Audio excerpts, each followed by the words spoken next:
It's always a bad idea, Dave, to take a contract out on someone's behalf, particularly where somebody has such a poor credit rating, particularly in Josh's case where he's got a history of debt.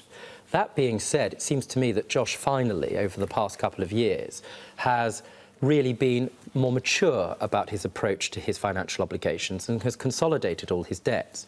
When you took the contract out for him, you checked and you assessed, and he was aware of how much he had to pay each month. And until last month, he'd been good for it. He'd been honouring his obligation and his duty to you.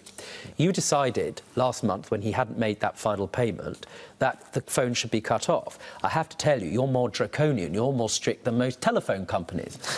But that's entirely your right to do so, and he understood it. Now, to that extent, I then have to look at legally what you're entitled to.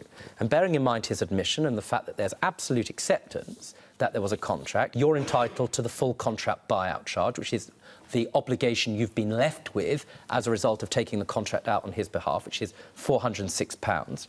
You're not entitled to all the bank charges because you've got no evidence of that. So to that extent, you're entitled to £32 in bank charges. You also get the £16 outstanding bill payment because that's what's admitted was owing, was a subject of your ire, your crossness. Okay. You don't get the cost of the handset because what the court does is place you into a position you would have been in had the contract been honoured. And had the contract been fully honoured, he would have been entitled to that handset in any event.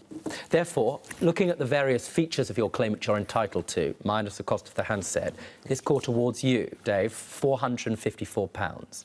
Okay. And I have to say, I do hope the two of you build your friendship moving forward, because you can make more money. It's very difficult to make new and decent friends.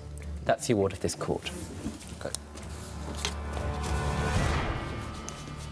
Dave was awarded £454 of his original claim.